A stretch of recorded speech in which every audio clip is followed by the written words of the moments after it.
everybody. I realize it's been a long time since I last did one of these reviews, but the last time I did, it was for an Alfred Hitchcock film.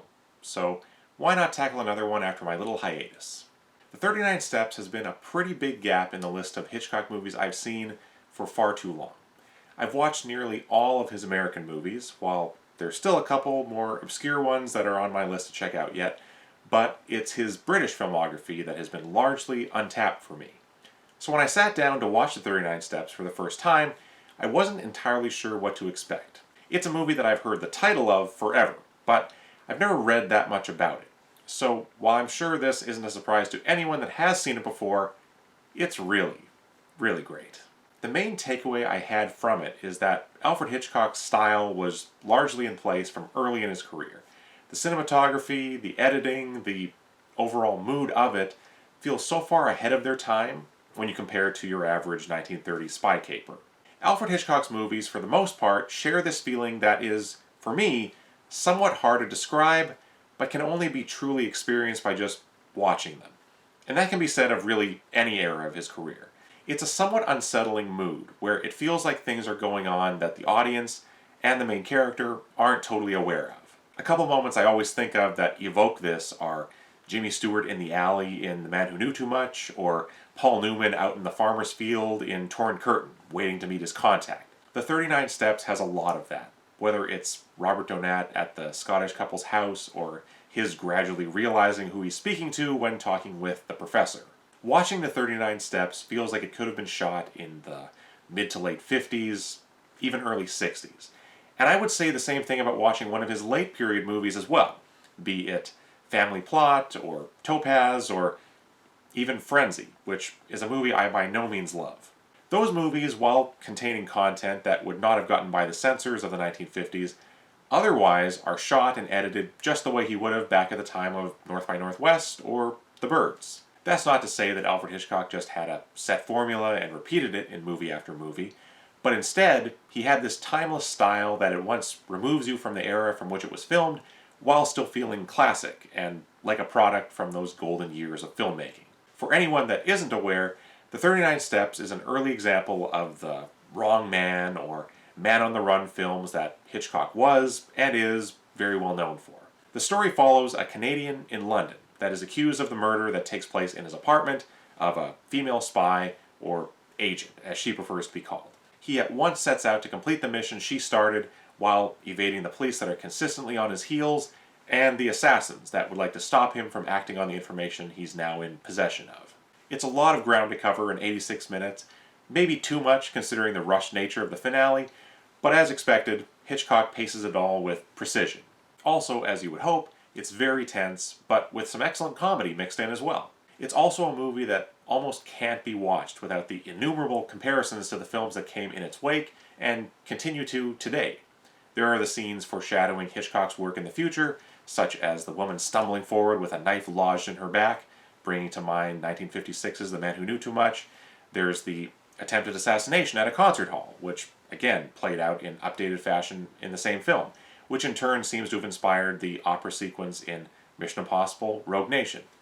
I know Christopher McQuarrie says he was not influenced by that film, but the parallels are remarkable.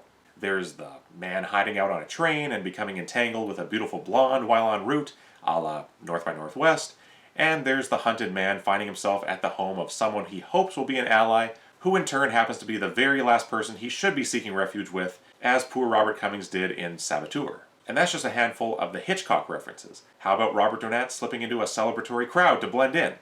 I think Harrison Ford's Dr. Richard Kimball might owe him a little thank you. Or just before that, Robert Donat realizing he's been set up and crashing through a large glass window before running through the street. Ethan Hunt might also have had the added effect of an exploding aquarium behind him, but the scenes are quite similar. The gorgeous shots of the Scottish Highlands with an ominous layer of fog closing in around our hero could simply have been colorized and slotted into the final act of Skyfall. And to bring it even closer to the present day, our hero and heroine end up embroiled in a chase, albeit a foot chase, while handcuffed to one another, at the point where neither one entirely trusts the other. Mission Impossible: Dead Reckoning did the same thing, only plopping them into a couple of different cars and setting it in the streets of Rome. And finally, from my list at least, the list of scenes copied and reformatted is probably endless. There's the visual of police officers storming into a concert venue knowing that a highly wanted fugitive is in the crowd somewhere. If anyone hasn't seen M. Night Shyamalan's film Trap, you should. It takes that premise and makes a very enjoyable thriller out of it. And I say enjoyable if you're a fan of M. Night Shyamalan, as I am. If highly unrealistic story beats and somewhat awkward dialogue aren't your thing, then you may not have as great a time as I did. Anyway, suffice it to say, The 39 Steps is probably one of the most influential thrillers ever made. While I don't think that every movie that utilizes similar ideas is borrowing directly from this one, I think it definitely laid out a template that was so good that how could you not try to make it your own? As I said at the beginning, the cinematography is wonderful. The shots of Robert Donat making his escape from the train, slipping between compartments, or hiding on the bridge, it's all beautiful, thrilling stuff. That shot where the camera goes from inside a car to what I assume is the whole car set turning, then transitioning to the exterior as it drives into the distance, is innovative work that really stands out when watching it about 90 years after its release. The scenes in Scotland are so atmospheric, feeling barren and oppressive at the same time. The chase to and through a river is small scale but quite treacherous as well. Even that scene I mentioned where they escape while handcuffed. It doesn't play out as some huge action set piece, but instead starts by the car having to stop due to a herd of sheep being on the road, then going to our heroes having to hide beneath a small bridge, then diving into the grass while the bad guys are only a few feet away. It's all grounded, realistic scenarios that we, the audience, can immerse ourselves in, which means making the lead and everyman the perfect choice. Robert Donat is excellent in the role of Richard Hannay, bringing the perfect dapper quality to him that gentlemen of the 1930s always seem to have, at least in the movies, while also not always seeming to be the most chivalrous sort. He surprises unexpecting women with kisses at a couple of different points in the film, and makes a few eyebrow-raising remarks as well.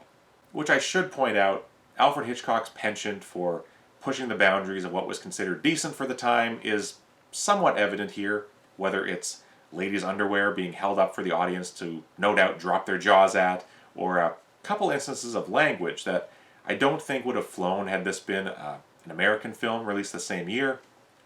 I love Alfred Hitchcock as a director, and I love a great many of his movies.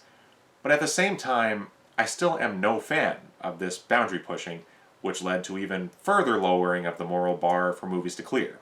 Which brings us to today, where there is no moral bar, and the rating system continues to become more and more lenient for what's allowed in movies of any rating. I'm not trying to start a big debate about this, it's just something that crosses my mind when I realize Mr. Hitchcock is, again, trying to be more edgy. But back to the cast. Madeleine Carroll is also very good as Pamela, the woman that is first introduced to Hannay on the train and eventually becomes his unwilling accomplice as they venture across the countryside. The two of them share very nice chemistry, and the audience is just as pleased as Hannay is when we all realize that she has come over to his side. The film was based on the novel of the same name, written by John Buchan, a Scotsman himself who later in life became the Governor General of Canada. I haven't read the book yet, but it does reside in my collection, so here's hoping I'm introduced to another great author, as I often am by seeking out the source material for a movie I just watched. I could go through even more of the standout moments in this movie, or find even more movie references to tie to it, but I think I'll leave it there for now. It's a great film, and a great introduction to the Master of Suspense's British filmography, and I would highly recommend it. Thanks very much for watching. I realize it's been quite a while since I last posted one of these, and for those of you that have stuck around, I appreciate it. This summer, and fall for that matter, we're quite busy, so reviewing movies slipped down the list of priorities for a while, and since then I've just been out of the habit. So I figured I should get one more out before the end of the year. I do have hopes of covering more Agatha Christie and Columbo in the future. So for those of you that watch my channel primarily for those reviews, I appreciate your patience very much.